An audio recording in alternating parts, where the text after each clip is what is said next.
Good morning, afternoon, evening. I'm out here, as you can see, at the Chiefs Stadium, and it's pretty empty. And that brings us to the topic of the day. Are you empty? A lot of times we go through things in life and it leaves us empty, The stadium's empty, the parking lot's empty. Yeah, at some point in time, it's thriving with life. It's a lot of things going on. It's a lot of happiness, rejoicing, celebrations going on, but at the end of the day, some things just leave us empty. So what I wanted to talk to you about is filling yourself up with something that's going to be consistent. Isaiah 55:2 says, "Why do you spend money for which is not bread, and your wages for what does not satisfy you?" There's so many things in the world that we set our cares on and we feel that will satisfy us, but it's only temporary.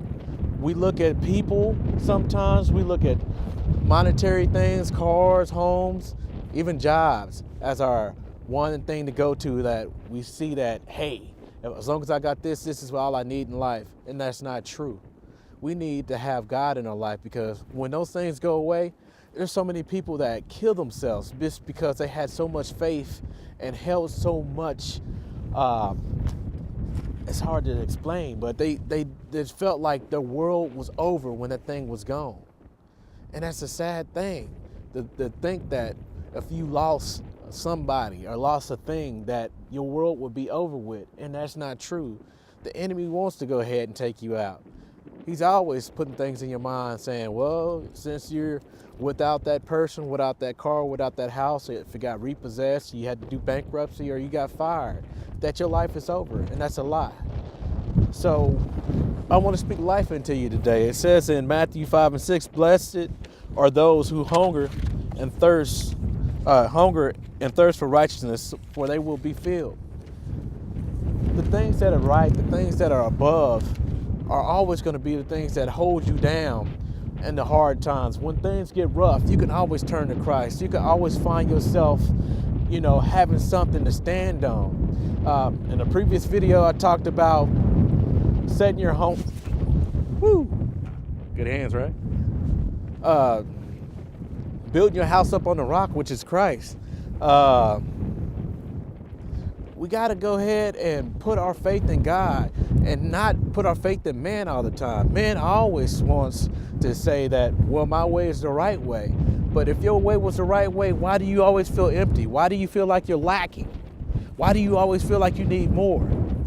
Christ said that I am sufficed. It's crazy, right? In Psalms 107:9, it says, "For he satisfies the longing soul and fills the hungry soul with goodness." So you can have goodness, you can have happiness, with God. He's going to go ahead and take care of you, when it comes down to what you're needing. But for you to go ahead and get what you need from God, is you got to tell God that you need him. He'll take what you got and give you what you need. But first, you got to go ahead and go after him. It says in John 6:35, "And Jesus said to them, I am the bread of life. He who comes to me shall never hunger, and he who believes in me shall never thirst." I don't know about you, but I get pretty hungry and thirsty from time to time. But for somebody to tell me that I won't hunger and thirst anymore, that gives me a good reason to start trying to figure out exactly what he's talking about and figuring out if it's real or not. In my own walk with Christ, there's been plenty of times where I felt like I was just starving. I was lacking affection. I was lacking companionship. I was lonely, And it took me a while to go through some things in life to understand that I am never alone, because Christ is always with me. He's always guiding me. He's always speaking to me. But I had to go ahead and listen. And then I had to understand that as I started to seek him and his kingdom, that he would start adding things on to me. He started building me up. And as you start reading these scriptures, he's going to build you up too. It says in John 7:37, "On the last day, that great day of the feast, Jesus stood up and cried, saying, if anyone thirsts, come to me and drink." I know there's plenty of people out there right now that are just thirsting for some type of acknowledgement. to be told that they matter, to be told that what they do in life, their contribution is doing something, it's worth something. But we're so focused on the things around us, we don't see the things that are above. Christ loves you. He never gave up on you. Matter of fact, he's talking to you right now, telling you that you can go forward. You can do more than what you're doing right now. If you feel like you're lacking, ask him. He says, if any man lack wisdom, let him ask, and I will give it out abundantly. He wants to do all these things for you. He wants to fill you of that void. He wants to fill you of that emptiness that's inside of your heart, that emptiness that's inside of your head. Allow Christ to do that for you today.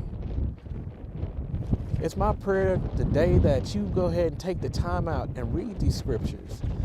Take the time out to spend time with God, and take the time out to realize that you are actually blessed and highly favored.